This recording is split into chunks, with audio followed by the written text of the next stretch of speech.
Dear students, welcome in my channel knowledge of chemistry.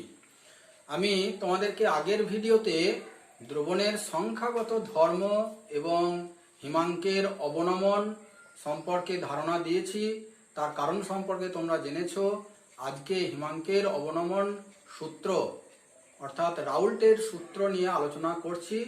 আশা করি তোমরা সকলেই চ্যানেলটিকে সাবস্ক্রাইব করেছো, বা যারা এখনই করনি তারা তোমরা চ্যানেলটিকে সাবস্ক্রাইব করে নাও এবং বেল বাটন অন করে রাখো। আমি ধারাবাহিকভাবে যে ক্লাসগুলো নেব তোমরা সেগুলো নোটিফিকেশনে পেয়ে যাবে। রাউল্টস ল, সেখানে দুটো সূত্র আছে। ফার্স্ট ল, সেখানে কি বলা হয়েছে যে যদি কোনো দ্রাবকের মধ্যে অনুদ্বায়ী অতড়িৎ বিশ্লেষ্য অসংযোজী দ্রবীভূত করা হয়, উৎপন্ন দ্রবণের হিমাঙ্ক অবনমনের মান দ্রবণে দ্রবীভূত দ্রাবের মোলাল গাঢ়ত্বের সমানুপাতিক হবে।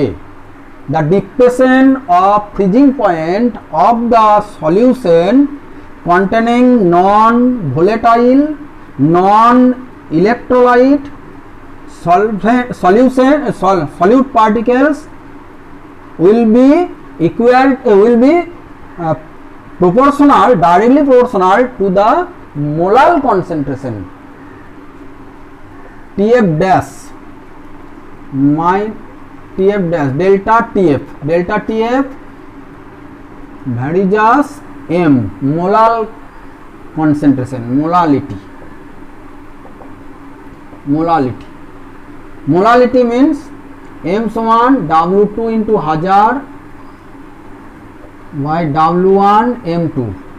Here W2 समान mass of solute,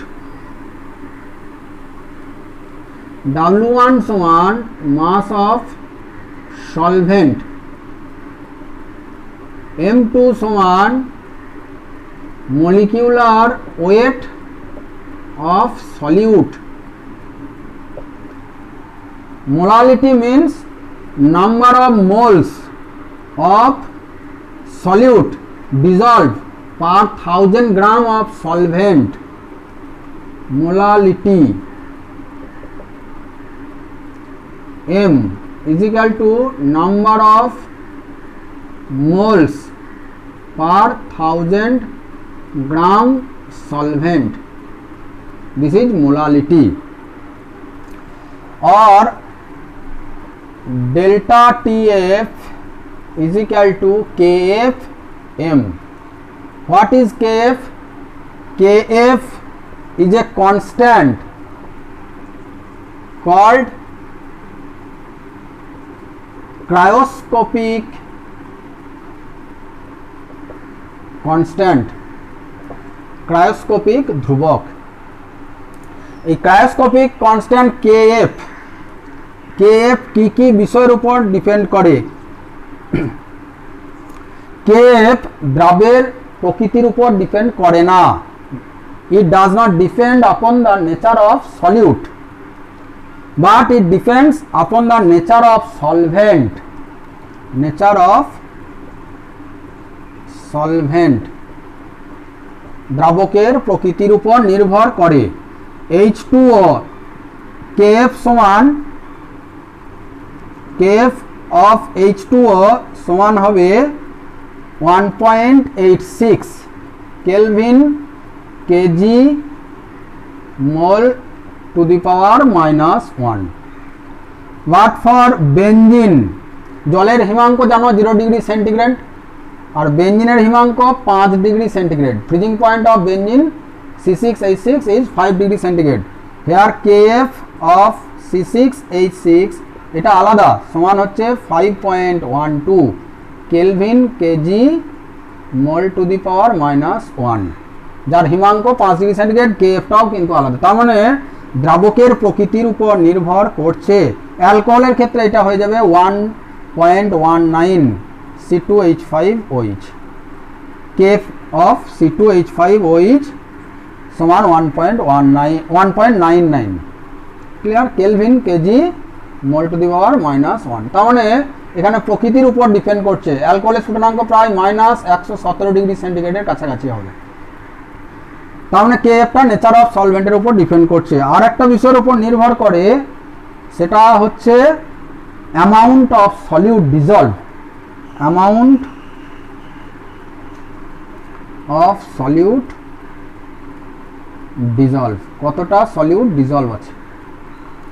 দেখো সলিউট যদি বেশি থাকে তাহলে কেএফটা কি হবে, তখন যখন কনসেন্ট্রেশনটা বেশি হয়ে যাবে, সলভেন্ট কম, তখন দেখা যাবে যে সলিউশনের অ্যামাউন্ট অফ সলিউট বেশি হয়ে গেলেই একই অ্যামাউন্টের মধ্যে তখন কনসেন্ট্রেশনটা বেড়ে যাবে, কনসেন্ট্রেশন বেড়ে গেলে কেএফ বেড়ে যাবে। ঠিক আছে, তাহলে অ্যামাউন্ট অফ সলিড একটা সার্টেন ভলিউমের উপরে যদি অ্যামাউন্ট অফ সলিউট বাড়িয়ে দাও তখন কেএফটা বেড়ে যাবে, কেএফটা ইনক্রিজ করবে। আর 3 number amount of solvent, solvent বেড়ে গেলে যদি সলিউটটা সেম থাকে, amount of solute becomes same but amount of solvent is low, then concentration will increase, so KF will also increase. যেমন দেখো 100 গ্রাম ওয়াটার এর যে কেএফ সমান 10 Times 10 into KF of 1000 gram H2O। যদি 1000 গ্রাম ওয়াটার নাও তার যা কেএফ ভ্যালু, তার মানে সেই ভ্যালুটা হচ্ছে 1.86, এই যে কেলভিন কেজি মোল ইনভার্স। তার মানে 1 কেজি জলের মধ্যে দেখা গেছে 1 কেজি মানে তো 1000 গ্রাম, যখন 1 মোল সলিউট থাকে মানে মোলালিটি 1 হয় তখন তার কেএফ হয় 1.86। এখন যদি তোমরা ওই 1 মোল সলিউটটাকে 100 গ্রাম জলে দিয়ে দাও তাহলে সলিউশনের কনসেন্ট্রেশনটা 10 টাইমস হয়ে যাবে, তার জন্যই কিন্তু কেএফটাও 10 টাইমস হয়। ঠিক আছে, তার মানে যখনই অ্যামাউন্ট অফ সলভেন্ট কমাবে তখনই কেএফটা ইনক্রিজ করবে, এটাই হচ্ছে মূল বক্তব্য। তোমাদেরকে একটা কোশ্চেন দেয় যে জলের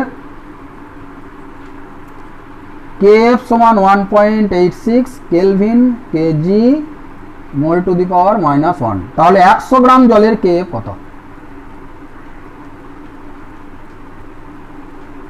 তখন তোমরা অ্যান্সারটা লিখবে 10 ইন্টু 1.86 সমান হচ্ছে 18.6, 18.6। ক্লিয়ার? এইভাবে আমরা কেএফ এর ডিপেন্ডেন্সগুলো পেলাম। এখন কেএফ এর সংজ্ঞা জানো তোমরা, যে ক্রায়োস্কোপিক কনস্ট্যান্ট কাকে বলে। তাহলে দেখছো যে ডেল্টা টিএফ সমান এখানে পেলাম KF into M, delta TF সমান কেএফ এম। তাহলে কেএফ সমান কত? যখন এম সমান 1 হয়, এই এমটা যদি 1 করে দাও তাহলে ডেল্টা টিএফ সমান কেএফ, যখন এম সমান 1। অর্থাৎ সলিউশনের যে কনসেন্ট্রেশন মোলালিটি সেটা যদি 1 হয় তাহলে কেএফ এর ভ্যালু হবে ডেল্টা টিএফ এর সঙ্গে সমান। অর্থাৎ 1 মোলাল কনসেন্ট্রেশন যুক্ত সলিউশনের যে কেএফ তাকেই বলা হচ্ছে, যে হিমাঙ্কের অবনমন তাকেই বলা হচ্ছে কেএফ। ক্লিয়ার? বা আরো ভালো করে বলতে পারো, যদি 1000 গ্রাম দ্রাবকে 1 মোল অনুদ্বায়ী তড়িৎ অবিশ্লেষ্য দ্রবীভূত থাকে তাহলে দ্রবণের যে হিমাঙ্ক অবনমন সেটাই হচ্ছে কেএফ বা ক্রায়োস্কোপিক ধ্রুবক। If molar concentration of solution is 1, that is 1 mole solute is dissolved per 1000 gram solvent, then depression of freezing point, that is delta TF, is called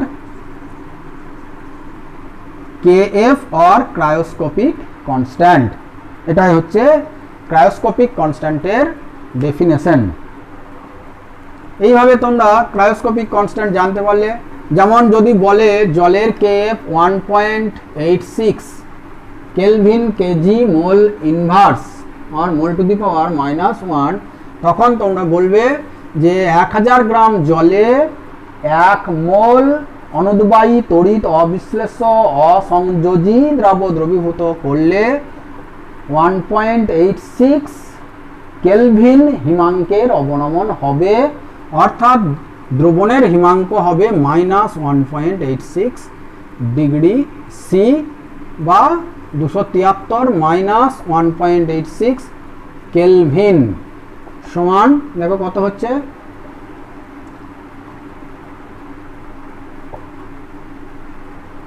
271.14 kelvin. ঠিক আছে, তখন হিমাঙ্কটা এত হবে। এটাই হচ্ছে জলের হিমাঙ্ক অবনমন ধ্রুবক, মোলাল হিমাঙ্ক অবনমন ধ্রুবক 1.86 বলতে কি বোঝায়। এখন এই হিমাঙ্ক অবনমন সূত্র থেকে দ্রাবের আণবিক গুরুত্ব বের করো, এরকম একটা কোশ্চেন দেওয়া হয়। Molecular weight determination for solute। তাহলে ধরে নাও W1 গ্রাম সলভেন্ট এর মধ্যে W2 gram solute is dissolved. Molecular weight of solute is equal to M2. Freezing point of pure solvent is equal to TF for solution it is TF dash. Now from Raoult's law, delta TF varies M molality, or delta TF is equal to KFM. KF is cryoscopic constant. Now M সমান we know W2 into 1000 by W1 M2। তাহলে এখানে put করব, implies TF minus TF dash is equal to KF into W2 into 1000 by W1 M2. In this equation, if you put the values of TF, TF dash, KF, W2, W1, then you should find out M2, that is molecular weight. M2 should be calculated from this equation. In this way, molecular weight of solute particles can be determined by this process. একটা অঙ্ক তোমাদেরকে দিই, তোমরা বাড়িতে practice করবে নিজেরা, আমি করব না এখানে। 100 গ্রাম জলে, বাড়ির কাজ, হোম টাস্ক দিলাম। In 100 gram water,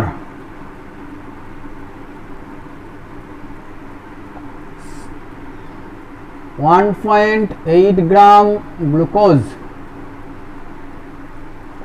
is added.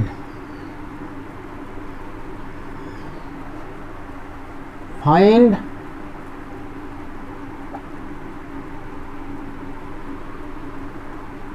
FP, freezing point of the solution.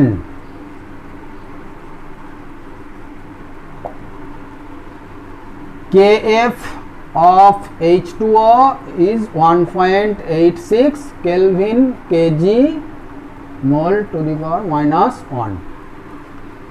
তোমরা এটা বাড়িতে প্র্যাকটিস করবে, ওই ইকুয়েশনটাতে বসিয়ে দেবে। তোমরা তো জানো টিএফটা 0 ডিগ্রি সেন্টিগ্রেড বা 273 কেলভিন, যা খুশি বসাবে, দিয়ে তোমরা বাকি ডাটাগুলো পেয়ে যাবে। এখানে W1 মানে 100 গ্রাম, W2 মিনস 1.8 গ্রাম, তাহলে এখানে W1 সমান 100 গ্রাম, W2 সমান 1.8 গ্রাম। কেএফটা পেয়ে গেছো। M2 জানো গ্লুকোজ C6H12O6, তাহলে M2 সমান 180 তোমরা বের করে নেবে, দিয়ে ওই ভ্যালুগুলোকে ইকুয়েশনটাতে পুট করবে ডেল্টা টিএফ আর যেটা বলছিলাম TF dash TF minus TF dash is equal to KF into W2 into 1000 divided by W1 M2। এই ইকুয়েশনে বাকি ডাটাগুলো সব পুট করবে, M2টাও পুট করবে, তোমরা পেয়ে যাবে এই টিএফ ড্যাশের ভ্যালু। ঠিক আছে, দেখবে মাইনাসে বের হবে অ্যান্সারটা। তোমরা অ্যান্সার করে কমেন্ট বক্সে লেখো, আমি দেখে নেব। আর একটা অঙ্ক তোমাদেরকে দেওয়া যায় উল্টোটা, হয়তো মলিকিউলার ওয়েট বের করা, সেখান থেকে তোমরা অঙ্ক করতে পারবে, বই থেকে দেখবে প্র্যাকটিস করে যে মলিকিউলার ওয়েট বের করার কিছু ক্যালকুলেশন আছে।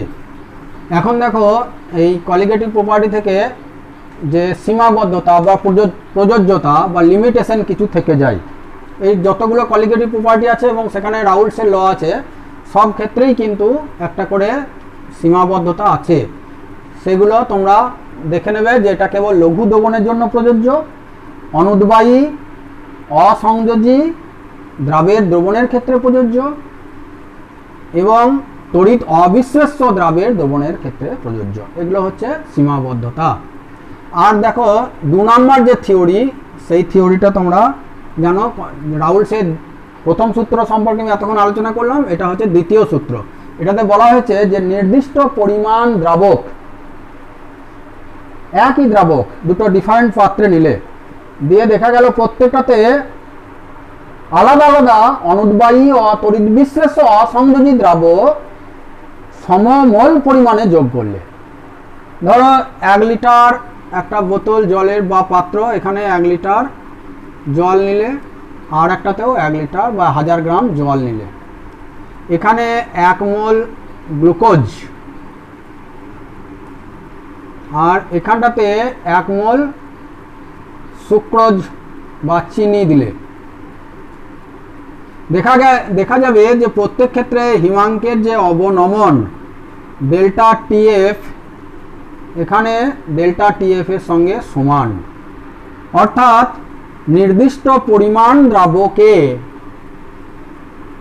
বিভিন্ন অনুদ্বায়ী তড়িৎ অবিশ্লেষ্য দ্রাবের একই মোল পরিমাণ যোগ করলে হিমাঙ্কের অবনমনের মান প্রত্যেক ক্ষেত্রে সমান হবে। In each case, depression of freezing point will be same if you add different solute particles which are non-electrolyte and non-volatile in the same amount of solvent. Then depression of freezing point will be same. It does not depend upon the nature of the solute, that is here glucose or sucrose. It depends only on the number of moles of the solute particles. So you can say depression of freezing point is a colligative property. Question আছে যে prove that depression of freezing point is a colligative property, তখন তোমরা এই কথাটাই বলে দেবে। ঠিক আছে, এটা হয়ে গেল এই কলিগেটিভ প্রপার্টি এবং হিমাঙ্কের অবনমন থেকে দ্রাবের আণবিক গুরুত্ব নির্ণয়, কেএফ তার সংজ্ঞা, কেএফ কি বিষয়ের উপর নির্ভর করে, এখানে কেএফটা বললাম দ্রাবকের প্রকৃতির উপর নির্ভর করে। এখানে একটা ইকুয়েশন আছে দেখে নাও, কেএফ সমান 8TF² বাই 1000 LF। এইটা কেএফ এর ইকুয়েশন মনে রেখো, দ্রাবকের প্রকৃতির উপর কিভাবে নির্ভর করে।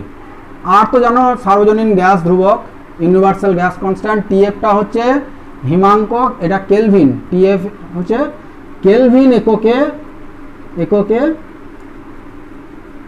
Freezing point. ঠিক আছে, আর এলএফ স্মল এলএফটা হচ্ছে পার গ্রাম, প্রতি গ্রাম দ্রাবকের হিমাঙ্কের লিনতাপ, latent heat of solidification of solvent per gram. This is LF. জলের ক্ষেত্রে LF এর মান কত? 80 calorie per gram. For water LF সমান 80 ক্যালোরি পার গ্রাম। যদি বলে পার মোল, মোলারের ক্ষেত্রে তখন এটা 80 ইন্টু 18 ক্যালোরি পার মোল। ঠিক আছে, এখানে তোমরা বসাবে ভ্যালুটা, কেএফ এর মানটা পেয়ে যাবে। কেএফ সমান তাহলে কত হবে, আর ইন্টু এখানে 273 তার হোল স্কোয়ার বাই 1000 ইন্টু 80। এখান থেকে কেএফটা ক্যালকুলেশন করতে পারবে। ঠিক আছে, তাহলে তোমরা জলের কেএফ বের করে নাও। জলের কেএফ কত, এটা একটা কোশ্চেন দিলাম তোমাদেরকে। Find the KF of water. FP সমান 100 ডিগ্রি সি, এই FP is equal to 0 degree C, that is 273 kelvin. এই ইকুয়েশনে বসিয়ে দেবে। আর এলএফ সমান 80 ক্যালোরি পার গ্রাম, এটা বসিয়ে দেবে, তাহলেই কেএফ ক্যালকুলেশন করতে পারবে। কেএফ এর এককটা করে দেবে kelvin, KG, mole inverse, mole to the power -1। কেউ কেউ একে degree per molality, degree per molality এটাও বলে থাকে, বা degree KG mole to the power -1 এটাও বলা হয়, KG mole to the power -1। এই তিনটে ইউনিটই কিন্তু বলা হয়ে থাকে। ঠিক আছে, সকলকে ধন্যবাদ জানাচ্ছি এবং চ্যানেলটি ভালো লাগলে সাবস্ক্রাইব করার অনুরোধ জানাচ্ছি এবং বেল বাটন অন করে রাখবে যাতে তোমরা পরের ভিডিওর নোটিফিকেশন পেয়ে যাও।